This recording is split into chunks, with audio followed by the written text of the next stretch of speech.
Lisandro Tesquiewicz, sos auditor general de la Ciudad de Buenos Aires. Y venís entonces en el proceso duro, difícil, de controlar las cuentas de esta ciudad. Así es. Las cuentas, y la verdad que en los últimos años, con la presidencia de Mariana Gagliardi en la auditoría, hemos venido dando una pelea bastante importante por no solo controlar de manera formal y burocrática cómo se imputan los fondos, sino también poder controlar un poco cuáles son las políticas públicas que se desarrollan con esos fondos, ¿no? Porque no es lo mismo solo poder decir, efectivamente la legislatura le asignó X cantidad de recursos para que gasten en educación. Y sí, se gastaron en el área de educación, a poder decir se gastaron en el área de educación correctamente, ¿no? Entonces, venimos dando una pelea no solo para poder controlar el uso de recursos, sino también para poder controlar la eficiencia, la eficacia de las políticas públicas que se financian con esos recursos. Que esas políticas públicas hagan que la gente pueda acceder a los derechos y a los servicios que la Constitución de la ciudad le otorga. Y precisamente de eso te habíamos consultado hace unos cuantos años ya, y ustedes hicieron una importante auditoría sobre las escuelas de educación especial, y bueno, habían detectado escuelas de educación común y de educación especial, habían detectado irregularidades importantes, ¿verdad? Sí, en lo que es el área educativa, la verdad es que hay muchísimo. En todas las áreas el gobierno de la ciudad tiene muchísimo, deja flancos muy abiertos. Desde políticas públicas que no tienen ninguna forma de medición de sus resultados, políticas públicas que no tienen impacto, que no llegan a la cantidad de vecinos y vecinas que deberían llegar para poder decir que se está haciendo algo con ello, hasta, por supuesto, negociados, contratos amañados y demás. En todas las áreas que vamos revisando de gestión del gobierno de la ciudad nos encontramos con estas cosas. Yo me acuerdo que lo que tenía que ver con educación especial, en aquel momento habíamos visto problemas con las vacantes, problemas con las becas, en lo que tiene que ver educación con toda la infraestructura escolar. Hace poco hicimos un informe donde, por ejemplo, dábamos cuenta que el programa de mecenazgos, ¿no?, que es un programa inventado por la gestión del macrismo, no existía antes de Mauricio Macri, donde en vez de la ciudad de Buenos Aires financiar con recursos propios la producción cultural en la ciudad, lo que le propone es a los privados, a las empresas, que ellas elijan a quién quieren financiar y que ese dinero se lo descuentan de impuestos. Bueno, aún en ese programa, que ya conceptualmente es ultraliberal y demás, nos encontramos que este año, el año pasado, en la auditoría que hicimos este año, nos encontramos que dejaron de ejecutar un tercio de los fondos disponibles, es decir, de casi 3.300 millones de pesos que tenían disponibles para ese programa, 1.100 millones no fueron ejecutados, pero además de 3.380 proyectos culturales que se presentaron para ser financiados por ese programa, solo se financiaron 637. Entonces, hay claramente una incapacidad de gestionar cosas al nivel de lo que demanda una ciudad como la ciudad de Buenos Aires. Yo siempre recuerdo, la ciudad de Buenos Aires para este año 2026 tiene un presupuesto de casi 13.000 millones de dólares. Jorge Macri maneja más de 1.000 millones de dólares por mes, y la verdad es que los servicios que brinda la ciudad de Buenos Aires no se condicen con el nivel de recursos que maneja. Nosotros tenemos la misma población que la ciudad de Madrid, tenemos más presupuesto por habitante que la ciudad de Madrid, y nuestras vecinas y vecinos no disfrutan de la misma calidad de servicios que la ciudad de Madrid, ¿no? Ahora, por ejemplo, sacamos un informe que habíamos un poco conversado nosotros, Marcela, en la semana, ¿no? Este informe sobre el manejo de los datos personales y la seguridad informática de la ciudad. La Ciudad de Buenos Aires invierte muchísimo dinero en informática, tiene quizás algunas de las mejores herramientas de inteligencia artificial que hay en el país, explota muchísimos datos de todas las vecinas y vecinos porteños y tiene profundas vulnerabilidades en el sistema de administración de los datos personales de los vecinos y las vecinas de la Ciudad de Buenos Aires. En lo que hace a la seguridad informática, a la protección de los datos personales y demás, es en donde no invierte, en donde se utiliza tecnología obsoleta, en donde no hay recursos acorde con la cantidad de datos que manejan de habitantes de la ciudad y también de aquellas personas que viviendo en la provincia de Buenos Aires van todos los días a trabajar a la ciudad, ¿no? Sí, precisamente ese tema que lo maneja muy bien Pablo, nuestro compañero que está en forma remota, le voy a hacer el pase para que te haga una consulta al respecto. ¿Pablo? Hola Lisandro, ¿cómo estás? Un placer y un privilegio escucharte. ¿Cómo estás, Pablo? El placer es mío. Gracias. Yo tenía una pregunta para hacerte, pero ahora se me acaba de desdoblar un poco, porque yo vine haciendo un estudio de lo que significa traer acá al país Palantir. Y yo entiendo que una ciudad como la ciudad de Buenos Aires, que tiene un sistema informático muy voluminoso, tiene mucha información sobre su población, le va a permitir tranquilamente a una empresa como Palantir que meta la mano ahí. Y creo que eso es un riesgo poblacional muy grande que nadie está viendo. Sí, absolutamente. Yo tengo además una hipótesis que, no surge de los datos de la auditoría, no es una conclusión que podamos haber sacado como organismo, porque no surge efectivamente los datos de la auditoría, pero nosotros hicimos ahora un informe de auditoría donde analizamos técnicamente uno de los sistemas de la ciudad. La ciudad tiene muchos sistemas. Lo que pasa es que a veces esto es difícil de explicar, porque para la gente uno entra a Buenos Aires Gobar, ¿no? Y supone que es todo un gran sistema. Bueno, no. Es una red de sistemas. Hay un sistema que es el de trámites a distancia, hay un sistema que es el de registro civil, hay un sistema, cada organismo tiene sus propios sistemas, sus reglas, maneja sus datos, etcétera. Y todo eso está conectado a manera de red, ¿sí? Y para ingresar a cualquiera de todos estos sistemas, desde BOTI hasta el de trámites de habilitaciones, pasando por el de cementerios, por el de registro civil o por cualquiera de ellos, hay como un gran sistema que los une a todos, que es el que se llama Login Buenos Aires. Login Buenos Aires es el sistema de entrada a los demás sistemas, el que verifica la identidad, ¿no? Y el que guarda nuestros datos personales. Nosotros hicimos una auditoría sobre este sistema y lo que encontramos es que este sistema, que es tan básico y que cruza a todos, sigue desarrollado con tecnologías obsoletas que ya no se utilizan, tiene programas COBOL, ¿no?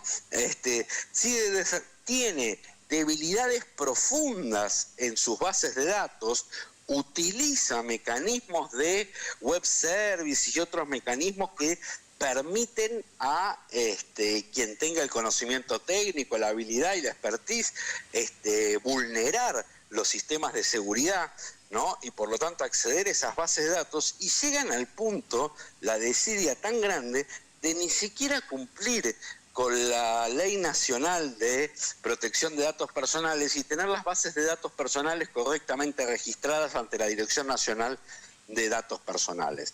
Todo esto en su conjunto demuestra que hay una gran desidia en la protección de los datos de los ciudadanos porteños. Y la verdad que no tiene explicación. La cantidad de presupuesto de esta ciudad que se destina a la informática es altísima. Algunas de las herramientas informáticas que le sirven al gobierno de la ciudad para mandarnos publicidad direccionada, para decidir qué políticas realizar en un área, para un montón de cosas, son de las herramientas más modernas de la Argentina, los motores de inteligencia artificial más modernos de la Argentina. Y tienen en este sistema base este nivel de vulnerabilidades que atrasan. Entonces, mi hipótesis personal, por supuesto no lo sostiene el informe de la auditoría porque no es algo corroborado, es una hipótesis personal, es que lo hacen a propósito. lo hacen a propósito para que cuando traigan estos grandes monstruos de la utilización de datos personales con fines políticos o comerciales, ¿no?, a la Argentina y utilicen los datos de los porteños y nosotros vayamos a denunciar y a decir que Jorge Macri está facilitando datos personales de las vecinas y vecinos de Buenos Aires para organizar campañas políticas o para entregárselos a empresas para que hagan publicidad, ellos nos pueden decir, no, nosotros no entregamos los datos. Lo que pasa es que el sistema es vulnerable y alguien se los robó y hubo una filtración. Porque no hay ninguna otra explicación de por qué la puerta de entrada, nosotros tenemos sistemas buenísimos en la ciudad de Buenos Aires y dejamos la puerta sin llave.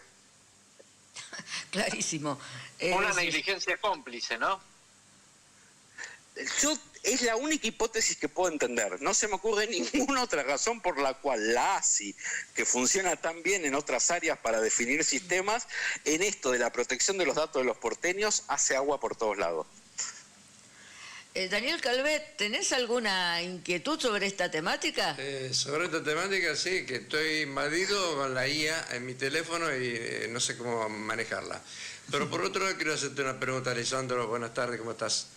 Mirá, buenas tardes. El tema es que hay una deuda importante de la ciudad, deuda pública, en cuanto a las escuelas especiales, en realidad en todas las escuelas, en la educación en la ciudad de Buenos Aires.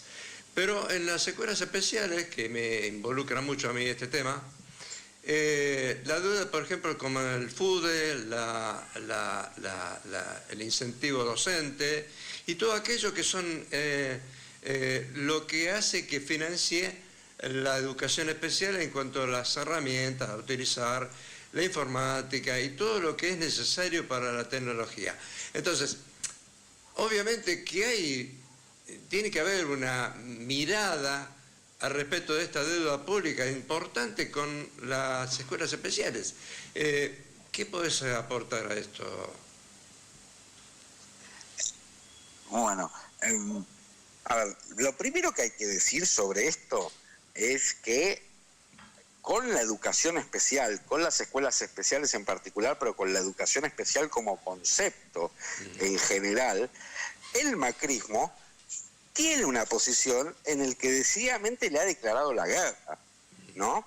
Ellos tienen desde la llegada, ya empezaron durante la gestión de Horacio Rodríguez Larreta, pero clara y profundizadamente desde la llegada de Jorge Macri y con Miguel en el ministerio, ¿no?, y demás, esta idea de la eliminación directa, lisa y sana de la educación especial, ¿no? De alguna manera, con otro discurso y con otro relato, pero de alguna manera se parece mucho a lo que ha hecho el gobierno nacional ultraliberal de Milei, Carina y Españolo con Andis, ¿no?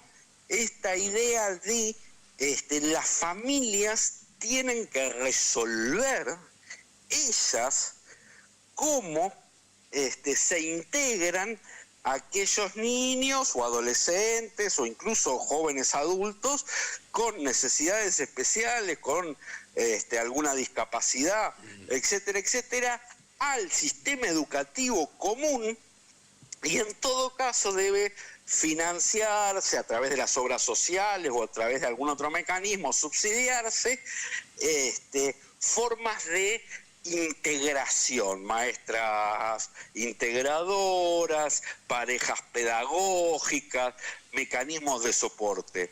Pero debe existir un único sistema educativo y es un problema de cada familia cómo sus integrantes se integran a ese sistema educativo, y no hay una mirada desde el Estado, desde el sistema educativo, de lo que son las necesidades especiales en educación e incluso las trayectorias diferentes que pueden desarrollar algunas personas que no necesariamente van a desarrollar la misma trayectoria formativa que la mayoría de la población, ¿no? Entonces, desde esta concepción de liquidar a la educación especial es que comienza a funcionar todo lo que hace este gobierno alrededor de educación especial.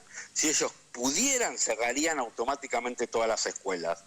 Hoy la resistencia de las comunidades educativas, el escándalo internacional que significaría eso, etcétera, etcétera, hace que por lo menos no pueden cerrarlas o no pueden cerrarlas todas, pero sí van acotando de manera sistemática y avanzando cada vez más sobre cuál es la disponibilidad de la oferta educativa que tiene la educación especial hacia la población de la Ciudad de Buenos Aires y sobre todo con qué recursos cuentan esas instituciones para hacer frente a la demanda que tienen, ¿no? Este es el marco general. Entonces, dentro de este marco general, además se superpone, vos mencionabas el FUDE, claro, con otra problemática general. La primera es, para todas las escuelas, sean de educación común o especial, ¿no?, esto de descansar una cantidad de obligaciones que debería asumir el Estado de satisfacer necesidades de los colegios en la autoorganización de los colegios, habilitándole fondos a través de este mecanismo del FUDE, que después los tienen que rendir, para que sea el propio colegio el que satisfaga necesidades que tiene para poder dar clase, desde arreglar estufas muchas veces, comprar insumos, hacer obras que arreglen el propio establecimiento. Digo, de todo se financia con FUDE, ¿no? Lisandro, incluso te acotaría ahí que las cooperadoras escolares vienen hablándonos de un manejo poco oscuro de ese mismo fondo. Es decir, donde pueden, manotean. Exacto.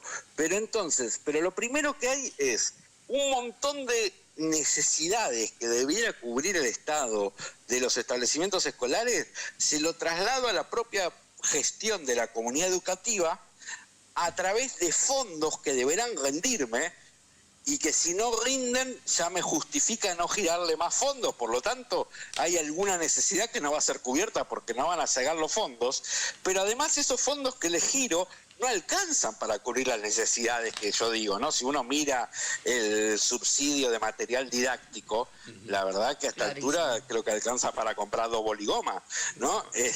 Entonces, giro pocos fondos, le pongo sistemas burocráticos complejos de rendición, los giro en momentos del año que son prácticamente inútiles porque se los giro a mitad de año, cuando las cooperadoras empiezan a tener gastos a principio de año, les exijo las rendiciones para girar la segunda cuota no llega nunca, ¿no? Entonces hago una forma imposible de gestionar unos fondos que no alcanzan para su cometido y atrás de eso escondo la inacción estatal en satisfacer esas necesidades, ¿no? Entonces se cruzan, es eso que se aplica a todas las escuelas de la Ciudad de Buenos Aires.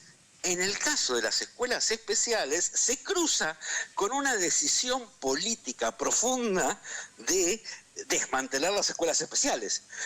Entonces, es una trampa de oso irresoluble, donde si no se toma conciencia y si no conseguimos que las comunidades educativas primero, la ciudadanía en general después, la legislatura y los distintos órganos de gobierno y de poder de nuestra ciudad tomen conciencia del daño que se está produciendo, la verdad es que es muy difícil plantear cómo se resuelve. Se resuelve primero terminando con la agresión constante a las escuelas de educación especial. Ese es lo primero. Una vez que logremos eso, empezamos a charlar. Precisamente, y vamos, yo voy cerrando porque tengo un tiempo acotadísimo, pero es tan interesante todo lo que nos venís planteando que la verdad nos da un enorme placer que nos puedas ayudar a pensar esto, brindando tanta información. Te comento y le comento a la audiencia, hay un ayuno y oración para despertar las conciencias convocado por Curas en Opción por los Pobres, por el CERPAS, por una cantidad de organizaciones y entidades de derechos humanos, del 2 al 9 de junio de este año en Plaza de Mayo para poner el eje en estas cuestiones, en estos temas tan centrales, ayuno y oración para despertar las conciencias, y precisamente el colectivo de las personas con discapacidad que nosotros estamos participando y representando, y el colectivo de la salud pública, estamos siendo convocados en especial el día domingo 7 de junio, desde las 10 de la mañana. El ayuno es desde el 2 de junio al 9 de junio. Si nos quieren acompañar el 7, bienvenidos, y si alguien quiere pasar o puede pasar en la semana del 2 al 9 para acompañar a nuestros queridos hermanos, los curas en Opción por los Pobres, en esta, bueno, en esta patriada. Sí, está bien dicho, patriada, me parece. Así es. Bueno, interrumpo esto porque me parece que viene a cuento de lo que vos nos venís contando. Recién cerrábamos la entrevista con Pitu Salvatierra diciendo qué lindo que va a ser cuando la ciudad de Buenos Aires sea gobernada por gente como el Pitu. Y cuando sea gobernada por gente como el Pitu y Lisandro Teskiewicz, bueno, ya, listo, ya estamos como queremos. Así es. Siempre recibo elogios cuando charlamos, y la verdad me pone muy contento. Es muy bueno, yo creo que esto que vos planteás de lo de los ayunos, es muy bueno lograr espacios de participación donde se puedan unificar las distintas necesidades de la población de la Ciudad de Buenos Aires y donde todos se puedan expresar. La verdad que está buenísimo que todos los que puedan participen de eso. Yo no sé si los voy a poder acompañar el 7, porque si no me acuerdo mal, el 7 tenemos la feria en Villa Pueyrredón. Pero si no es el 7, si me estoy acordando mal, el 7 vamos a estar ahí, si no seguramente en la semana, pero hay que lograr esto, despertar las conciencias sobre todo lo que hace falta. En todos los espacios, Lisandro, y nos consta que vos estás siempre en todos los espacios. Bueno, te agradecemos este contacto y volvemos a conectarnos con vos, a conversar con vos, porque es muy importante y nos quedan un montón de preguntas sobre cómo proteger los datos de los porteños, las porteñas, en este momento tan difícil, donde estamos tan penetrados, tan vigilados y tan vulnerables. Por supuesto, el agradecido soy yo y siempre a disposición.